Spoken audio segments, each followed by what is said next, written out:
జీవనరస్యం చూస్తున్న వీక్షకులందరికీ నమస్కారం. ఈ నెల 21వ తేదీన జమ్మూ కాశ్మీర్లోని రాజౌరి, పూంచ్ సెక్టార్లలో ఉగ్రవాదుల దాడి జరిగింది. ఈ దాడిలో భారత సైనికులు 4 చనిపోయారు. దీంతోపాటు కొంతమంది తీవ్రవాదులు కూడా మరణించారు. ఈ సంఘటన జరిగిన తర్వాత స్థానికంగా ఉన్నటువంటి ఒక 3 గొర్రెలు మేపుకునేటువంటి వాళ్ళు కూడా మరణించారు. ఈ 3 ఏ విధంగా చనిపోయారన్నది పెద్ద ప్రశ్నార్థకంగా మారింది. ఈ 3 భారత సైన్యం వాళ్లే తీసుకెళ్లి ఉగ్రవాదులతో సంబంధాలు ఉన్నాయి అన్నటువంటి అనుమానంతో వాళ్లను హింసించి చంపివేశారని చెప్పి వార్తలు బయటకొచ్చాయి. ఈ సమస్య పెద్దది అవుతోంది అని గమనించిన భారత ప్రభుత్వం వెంటనే రంగంలోకి దిగింది. ఈ సంఘటనకు సంబంధించిన ఒక బ్రిగేడియర్ను, 3 సీనియర్ అఫీషియల్స్ను ఇండియన్ ఆర్మీ వెంటనే సస్పెండ్ చేసింది. దీనితో పాటుగా చనిపోయిన ఒక్కొక్కరి కుటుంబానికి కూడా 10 లక్షల పరిహారం కూడా ప్రకటించారు. దానితో పాటుగా చనిపోయిన కుటుంబంలో ఒక్కొక్కరికి ఒక ఉద్యోగం కూడా ఇస్తామని ప్రకటించారు. ఈ విధంగా ఇండియన్ ఆర్మీ వెంటనే చకచకా స్టెప్స్ తీసుకుంటూ సమస్య పెద్దది కాకుండా దాన్ని అక్కడికి ఆపివేశారు. దాని తర్వాత చీఫ్ ఆఫ్ ఇండియన్ ఆర్మీ అక్కడికి వెళ్ళి స్థానికంగా ఉన్నటువంటి వాళ్లతో కూడా మాట్లాడారు. దాని తర్వాత మొన్న 2 రోజుల కిందట భారత రక్షణ శాఖ మంత్రి అయినటువంటి రాజ్నాథ్ సింగ్ గారు అక్కడికి వెళ్ళి స్థానికంగా మరణించిన వారి కుటుంబాలను పరామర్శించారు. దానితో పాటు సైనికులతో కూడా మాట్లాడి ఆ సందర్భంగా ఒక ఉపన్యాసం చేశారు. మీకు ఇప్పుడు ఆ ఉపన్యాసాన్ని వినిపిస్తాను, వినండి. చాలా ఎమోషనల్గా సాగేటువంటి ఆ ఉపన్యాసం వింటే మీకు కూడా కళ్ళల్లో నీళ్లు తిరుగుతాయి. నిజానికి ఈ ఉపన్యాసంలో భారత రక్షణ మంత్రి అయినటువంటి రాజ్నాథ్ సింగ్ గారు భారత సైనికులను కాస్త గట్టిగా జాగ్రత్తగా ఉండాలి అనేటువంటి మాటను హెచ్చరించారు. మీరంతా భారత పౌరుల మనసును గెలుచుకోవాలి అనేటువంటి మాటని 2-3 సార్లు పదే గట్టిగా నొక్కి వక్కాణించారు. తప్పు ఎవరు చేసినా శిక్షిస్తాము అనేటువంటి ఒక మంచి మెసేజ్ని ఇండియన్ ఆర్మీ ప్రపంచానికి పంపించింది. ఈ విషయంలో మనమందరము తప్పకుండా ఇండియన్ ఆర్మీకి సెల్యూట్ చేయవలసిందే. సరే, ఇప్పుడు మనం రాజ్నాథ్ సింగ్ మాట్లాడిన మాటల్ని విందాం. స్నేహితులారా, ఈ తీవ్రవాద అటాక్ జరిగిన తర్వాత నేను, చీఫ్ ఆఫ్ ఆర్మీ మరియు కొంతమంది సీనియర్ అఫీషియల్స్ ఢిల్లీలో కూర్చొని మాట్లాడినాం. దాని తర్వాత నిన్నటి రోజున చీఫ్ ఆఫ్ ఆర్మీ ఇక్కడికి మీ దగ్గరికి వచ్చారు. ఆ తర్వాత నాకు చీఫ్ ఆఫ్ ఆర్మీ ఈ సంఘటనకు సంబంధించిన మరికొన్ని విషయాలను కూడా చెప్పారు. ఇది మా అందరికీ అత్యంత దుఃఖకరమైన సంఘటన. ముందుగా ప్రాణాలు కోల్పోయిన మన వీర జవాన్లకు నేను దేశ రక్షణ మంత్రిగా, ఒక భారతదేశ పౌరుడిగా కూడా శ్రద్ధాంజలి ఘటిస్తున్నాను. అట్లాగే వారి కుటుంబాలలోని ప్రతి ఒక్కరికి నా సానుభూతి కూడా తెలియజేస్తున్నాను.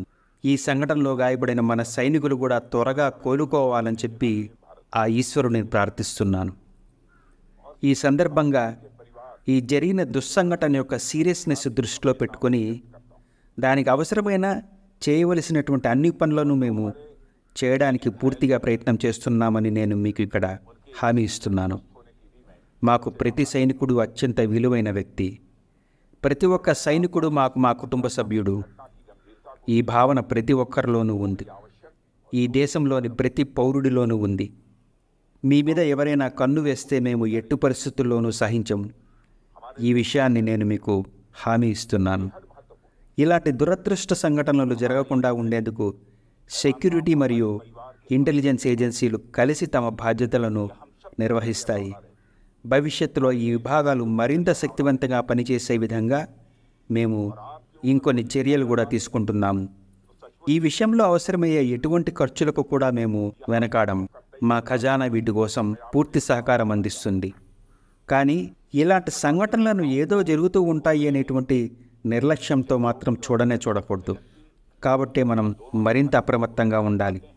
నాకు తెలుసు మీరంతా చాలా జాగ్రత్తగా ఉంటారు, కానీ ఇంకా మరింతగా మనం జాగ్రత్తలు తీసుకోవాలి అన్నది నా ఉద్దేశ్యం.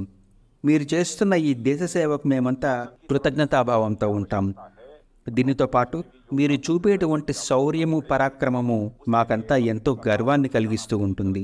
మీరు దేశం కోసం చేస్తున్న సేవలు, మీ ప్రాణత్యాగాలు ఇవేవి కూడా ఇక వేరే ఏ విషయంతో కూడా ఏమాత్రము కూడా కంపేర్ చేయవలసినటువంటి విషయాలు కానే కావు.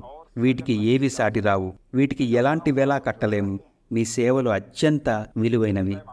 ఎవరైనా సైనికుడు ప్రాణత్యాగం చేస్తే మేము ఏదో కాంపెన్సేషన్ ఇస్తాం, కానీ ఆ డబ్బులు ఆ త్యాగానికి విలువ కట్టడం కానే కాదు. మీరు చేసేటువంటి త్యాగం వెల కట్టలేనటువంటి విలువైనది. కాబట్టే మేము మీకు సంబంధించిన వెల్ఫేర్ విషయానికి అత్యంత ప్రాముఖ్యత ఇస్తూ ఉంటాము. ఇది మాకు టాప్ ప్రయారిటీ. మీరు ఎప్పటికప్పుడు అడిగేటువంటి అన్ని విషయాలను మేము పరిష్కరిస్తూనే వస్తున్నాము. మేము మీ పట్ల ఎప్పటికీ కృతజ్ఞతాభావంతోనే ఉంటాము. మిత్రులారా, భారతీయ సేన ప్రపంచంలో ఏదో ఒక మామూలు సేనగా చూడబడటం లేదు. భారత సైన్యం ప్రపంచంలోనే అత్యంత శక్తివంతమైన సైన్యంగా గుర్తింపు పొందింది. మన సైన్యం మునుపటి కంటే బలమైనదిగా, సమర్థవంతమైనదిగా ప్రపంచం గుర్తించింది. మీరంతా ఈ దేశ రక్షకులు. ఈ దేశ రక్షణ బాధ్యత మీ చేతుల్లోనే ఉంది.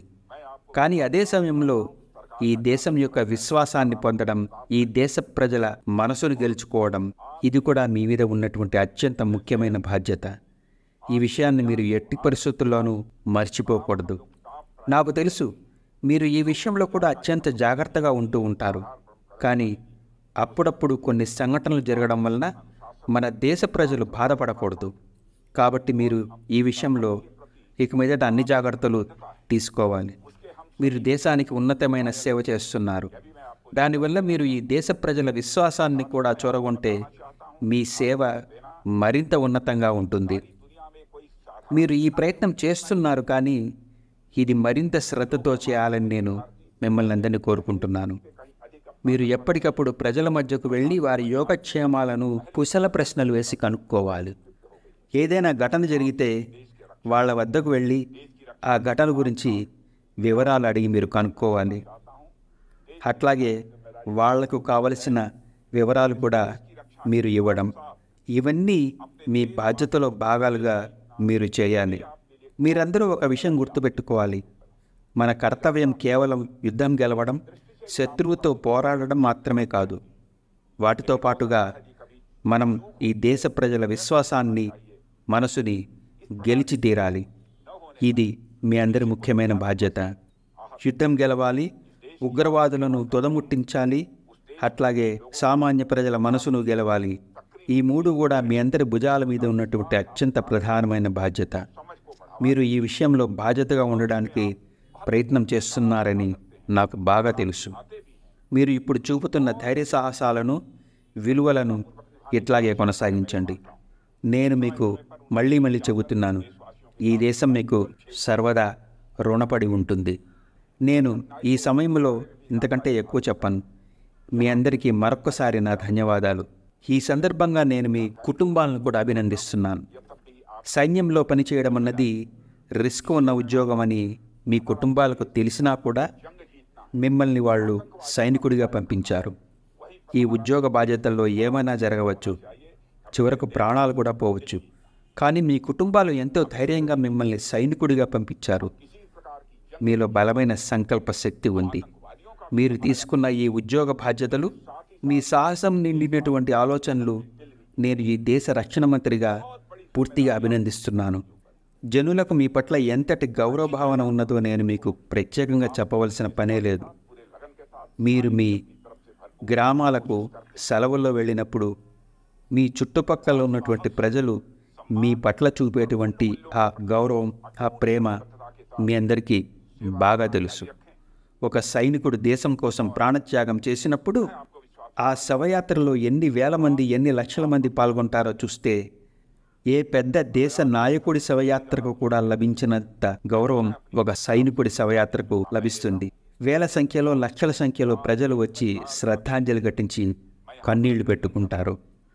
ఇక్కడ ఎవరైనా ఒక సైనికుడు కనుక ప్రాణం కోల్పోతే మేము అక్కడ సుఖంగా నిద్రపోతామని మీరు అనుకుంటున్నారా? లేదు. మేము కూడా మీలాంటి మనుషులమే. మేము మీకోసం ఎంత దుఃఖపడతామో మాకు తెలుసు.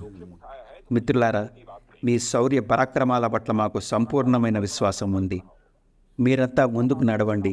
ఈ జమ్మూ కాశ్మీర్ నుండి తీవ్రవాదాన్ని మనం పూర్తిగా నిర్మూలించాలి.